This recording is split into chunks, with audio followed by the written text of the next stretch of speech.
Okay, so we're back with How I Met Your Mother Revisited, and this one is Life Among the Gorillas. And yeah, this one is kind of a transitional episode. It's setting up what will lead up to a lot of this stuff is setting up a lead up to the finale, the Robin and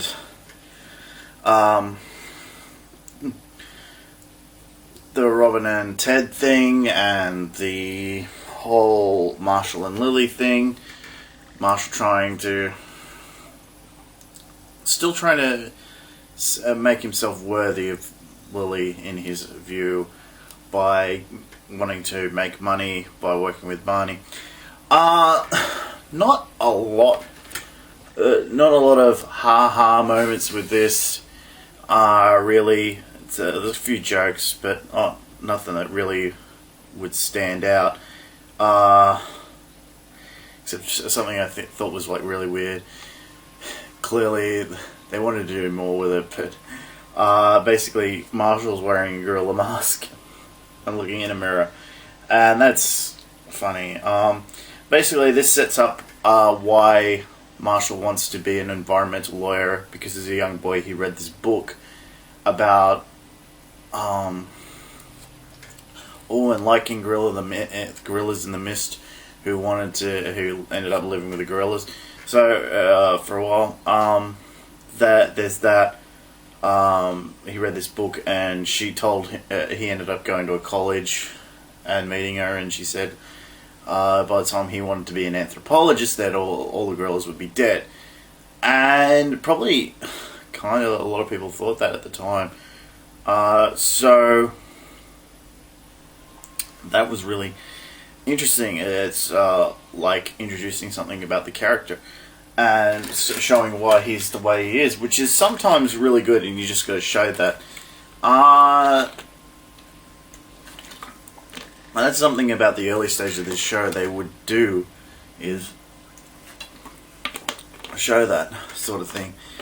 And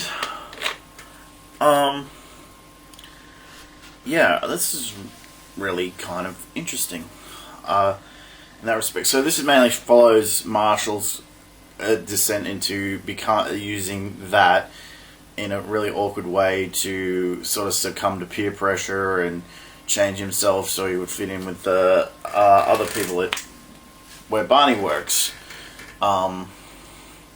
which is this place. I forget what they call it. I forgot what they call it. Sorry, I didn't take any notes.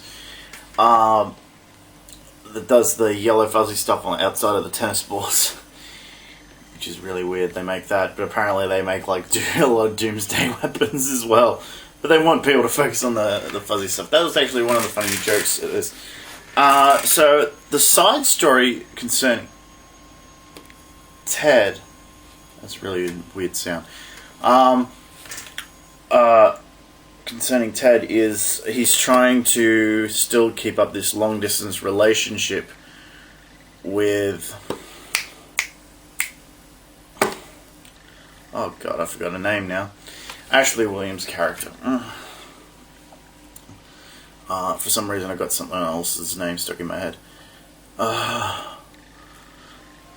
Victoria, there you go. Oh god, I am so sorry about this. Yeah, he's trying to keep that going. He says he's sent her a package when he hasn't. Robin helps him out. Robin is kind of like supporting him all through this. But yeah, she still really likes Ted, and she hasn't told him yet. Blah blah blah. So eventually, Ted decides he wants to go to Germany and see her. But before he's about to send off his to get his ticket, he sends him an email saying that she wants to talk to him, and that's kind of interesting. Not really, but it's all set up for this finale. He's sitting at home waiting for the phone to ring. And he realizes he's sitting at home waiting for the phone to ring.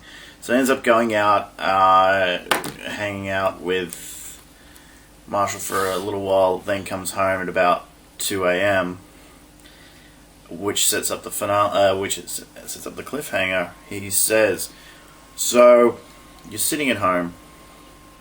You're waiting for the phone to ring for your girlfriend in Germany, who was supposed to call 4 hours ago." Which, yeah, sorry. I'm a stickler for that. I hate it when people say they're going to call you back and then they don't call you back when they say they are. So, yeah, so Ted ends up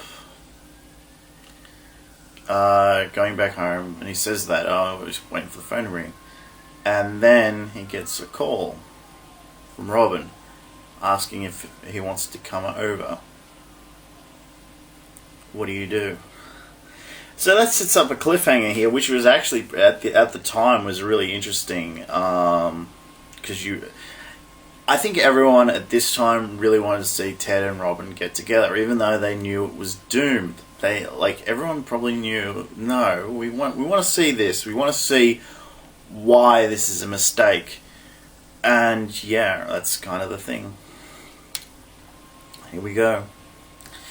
So I'm going to leave it off there. So Gorillas, Life Among the Gorillas, this episode, not the best, but it's a good setup episode. So I'm going to give it a passing grade in the fact that I'm going to give it a C-. I know I'm kind of stealing that from Chris Stuckman, but it's a little bit easier for me to grade stuff like that than numbers at the moment. So yeah, that's what I'm going to say.